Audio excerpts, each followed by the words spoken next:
Hi, in this video I'm covering the game between Aleksandr Lenderman and Fabiano Caruana from round 10 of US Championship. And here the opening was King's Indian, the fianchetto variation. And Fabi chose I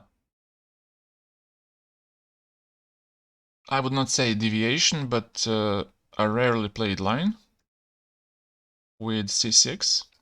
And after castles he played bishop f5.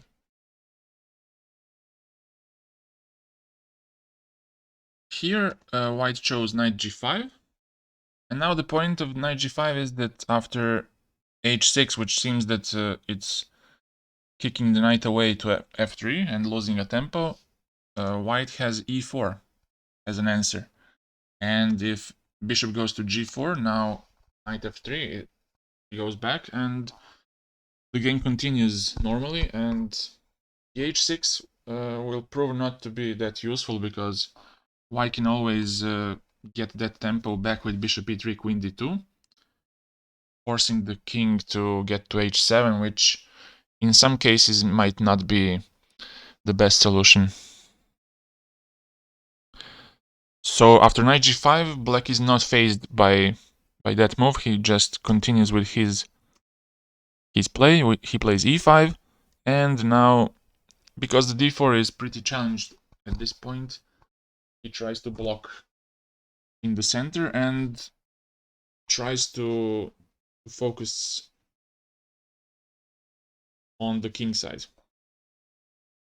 But as we will see, it will be completely different.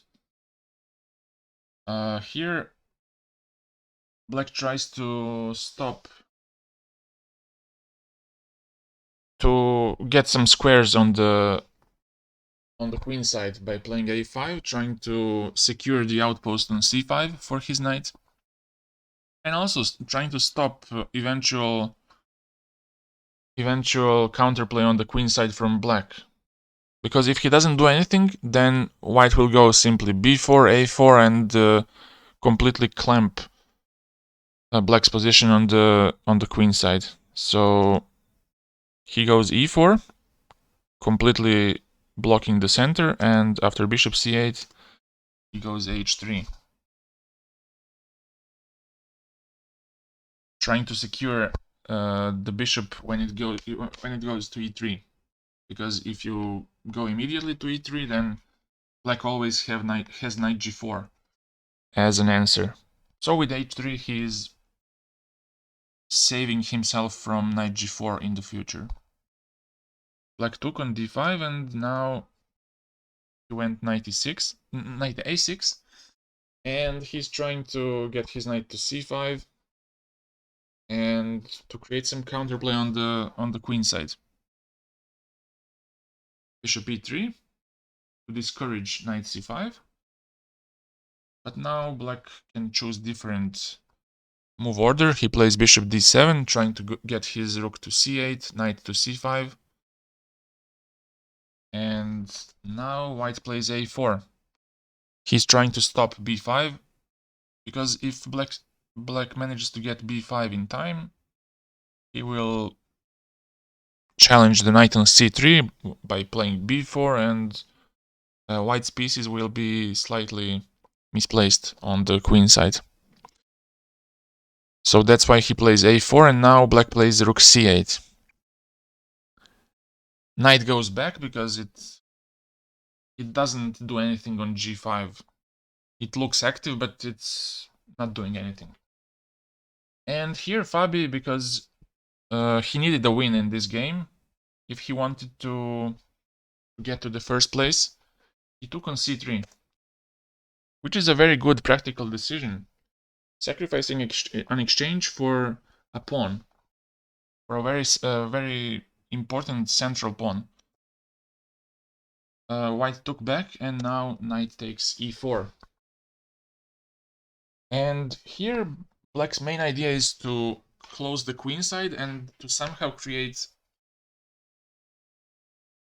counterplay on the king side by pushing f5, maybe even g5, f4, and trying to get some attack. Also, the second idea is to create a passed pawn on the queen side as a decoy, so he can do some actions on the king side.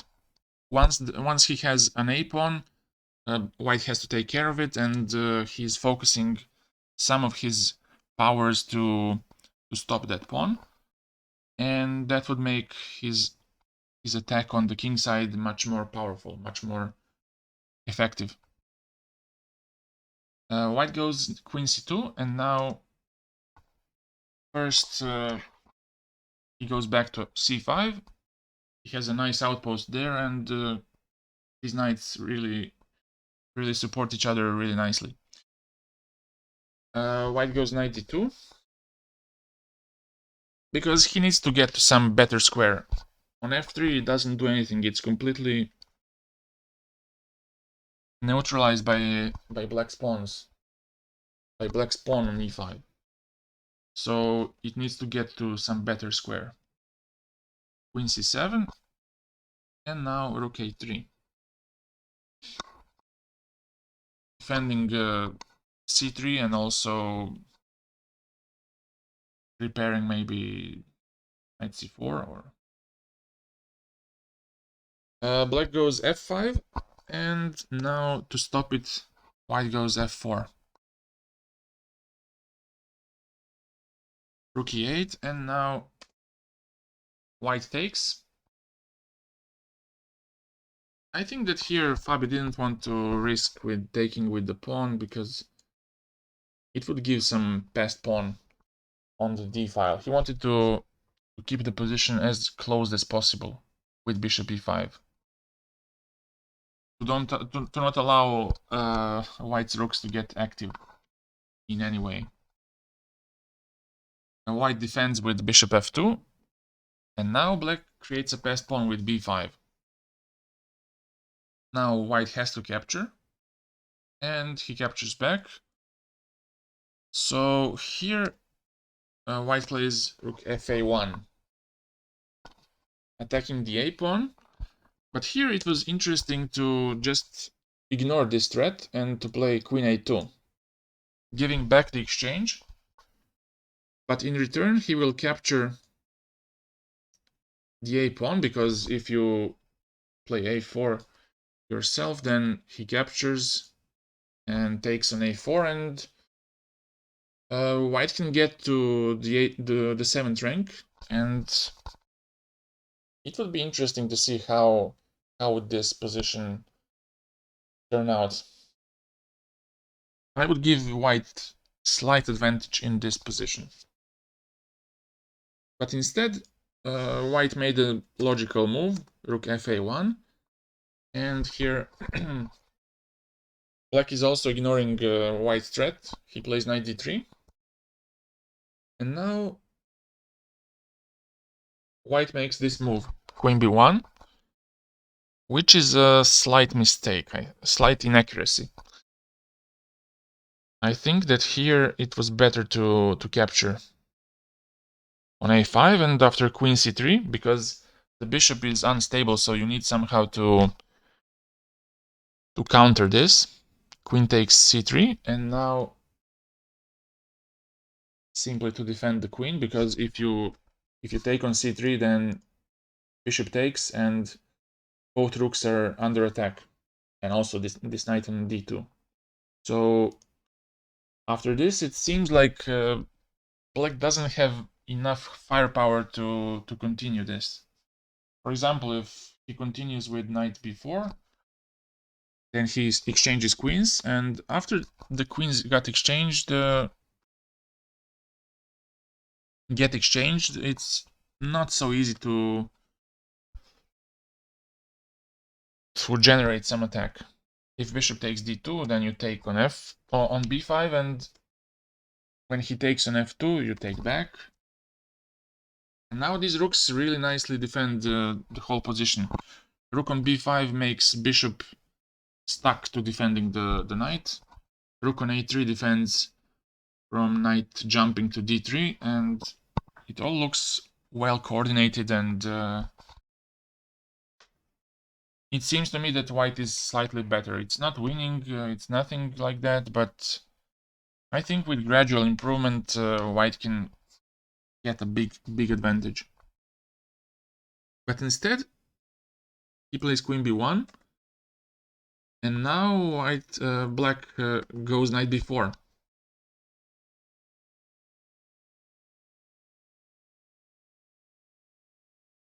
So he takes an a5, and now queen takes c3, attacking the knight on d2.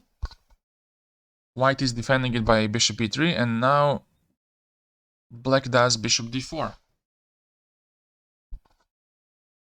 trying to exchange the dark square bishop, because it seems like those dark squares around the king are pretty vulnerable, so by exchanging the defender of those squares can be useful. In this position, it was better to just capture on g3, simply. And after rook a3, to go bishop f2.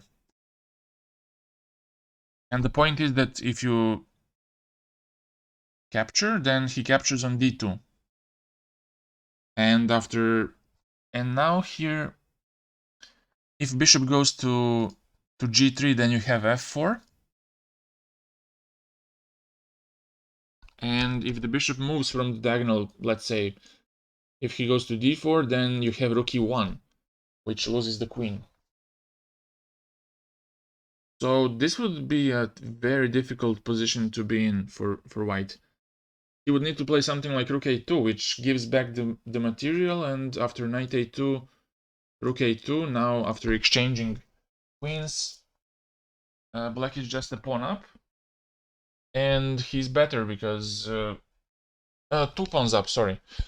His only hope is that dark squares around the king are weak, and that after activating the bishop to d4 or h4, he would manage to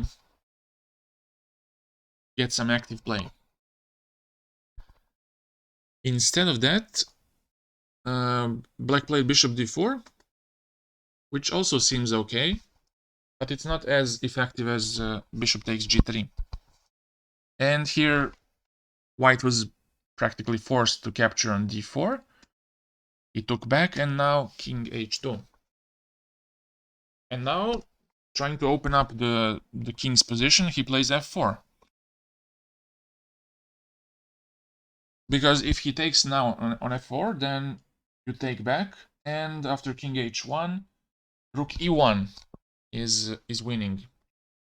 Because after takes, and rook takes e1, now the knight on d2 is hanging. And it's totally winning for black. Because of that, white goes with g4, trying to keep the position closed and try to keep his king relatively safe. Here, black goes rook e2.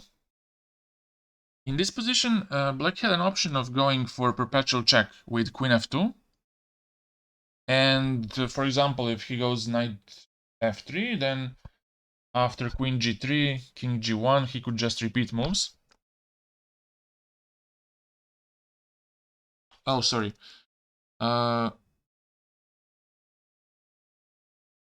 Like this.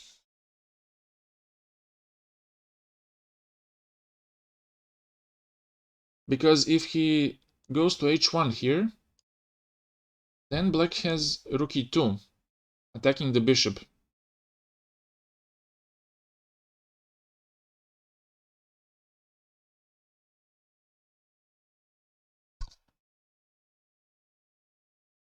Did I mix things up here? No, sorry, I'm sorry. Here, if king g1, then this would happen.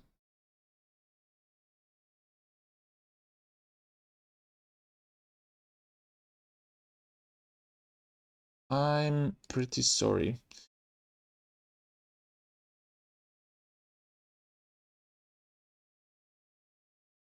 Here, I think after king g1 and this, I think he just goes back. And now the threat is knight f2 and taking the pawn on h3. So here he has to go back to g1. Because if he, let's say, takes the bishop on b5, then knight f2 comes and you can take on h3. And at least black can give perpetual with knight f2, knight h3. I think that's the point.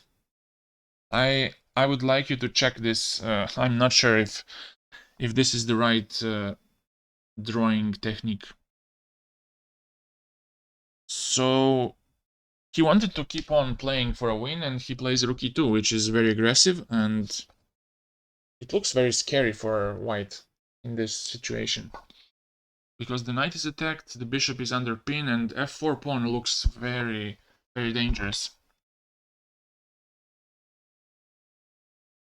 Rook a8 was played, and now bishop e8, covering the 8th rank. And now white has to regroup. He has to defend somehow. Black avoids the exchange, of course. Now white gets to the only square, because if he doesn't escape to f3, then black is going to push f3 himself. So he tries to block this f-pawn by knight f3, and now king f8. The point behind king f8 is to just liberate his rook from e2, because the rook is just defending the bishop and he's not entirely free. Now white gets active with rook a7, and now h6 happened. Here it was also possible to capture on d5, and with some potential threats like knight e3. That looked really interesting. And here white played rook b7. In this position it was very interesting to play g5. g5 was a very, very interesting move, because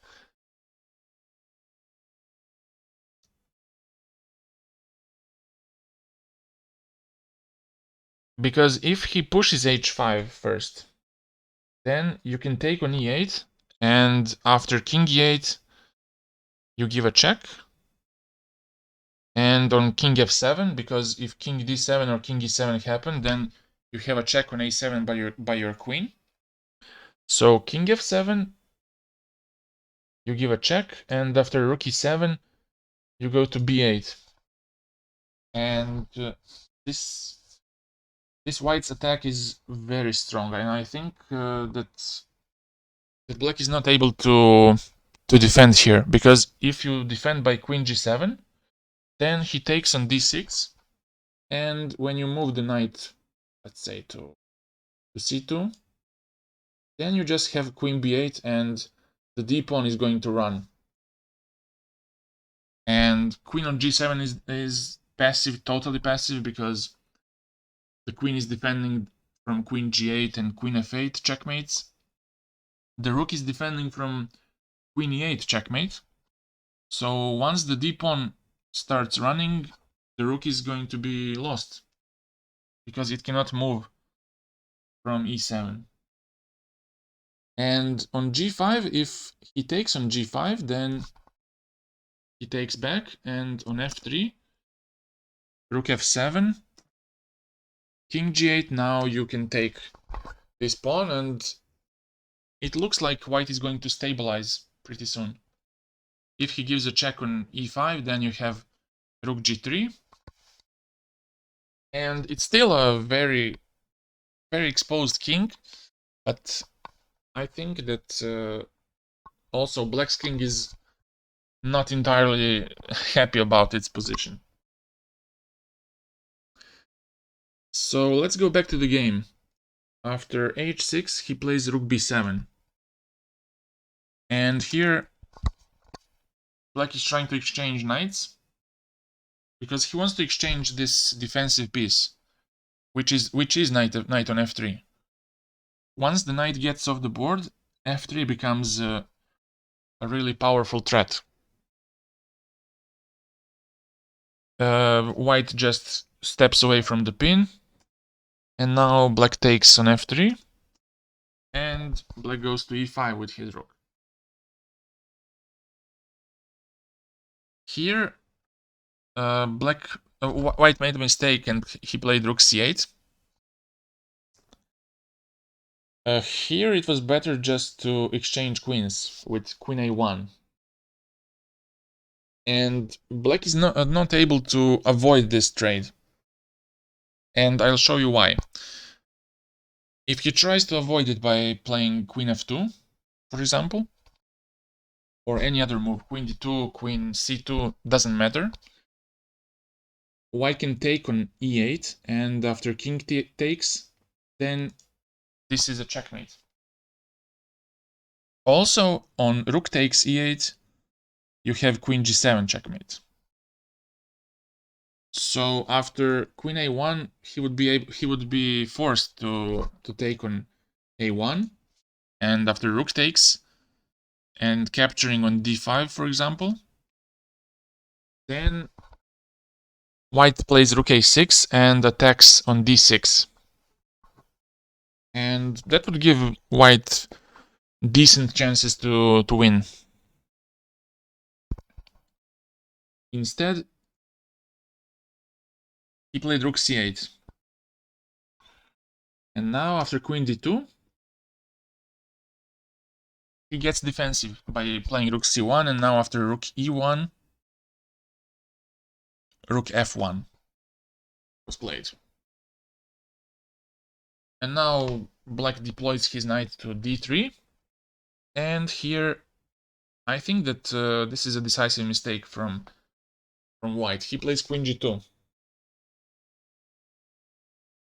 It was necessary to play rook b3, because after g5 to defend the pawn on f4, and also to activate his bishop to g6. Now after queen g2, now black doesn't have the c3 square, he has to go all the way to a5, and after queen c2, black is slightly pushed away, and white is going to consolidate in the end. And let's see the difference between this move and the one that happened in the game. White plays queen g2, and now he gets to c3. And when you compare this to the previous variation, the queen is not very free. And black's pieces are still there, still very, very close to white's king. And now he's entirely passive. He plays queen h2. Now black defends by playing g5, and white went bishop g2, knight e5. And after rook bb1, bishop f7, targeting the d5 pawn. And now he attacks it second time. And after rook cd1, now gets back d3 with his knight. Now the threat is knight to f2 to capture back the exchange. So he goes rook d2 to over defend the f2 square. King g7, because he wants to anticipate h4, which happened in the game. He's trying to complicate the position as much as possible, because he saw that he is much worse now. Now black plays queen c4, and after rook fd1, he goes back, and now f3 is a very strong threat, and also g4 is getting weak. White took on g5, black took back, and rook d4, but now just black is being patient and escaping to a square which cannot be used for an attack of white. He goes back to g1, but now the g-pawn hangs, and after rook from 1 to d2, now a very nice maneuver, queen c8, going for queen h8. And now queen a1, queen h8. And now we have a forced sequence of moves. King had to go to g1, gave a check, and after rook f3, he could not avoid capturing the rook, because if you get to e2, then queen takes g2, and after king e1 or king d1, you have rook f1, losing the queen. For example, if he tries this, then you take first on d2, and now black is 2 pieces up. So rook f3, bishop takes f3 was forced, and after knight e3, king e1. Now after queen g1, white is losing the queen, and in this position, Lenderman resigned because he has 2 rooks for a queen and a knight, and also 2 pawns, which are most certainly going to promote. So there was no point in continuing this. And this win allowed Fabi to get to the shared first place. It seemed after a rocky start that it's going to be impossible to achieve that, but he achieved it. And in the last round, he's playing against Shankland for the first place. And that's it. Have a good day. Thank you for watching, and see you. Bye bye.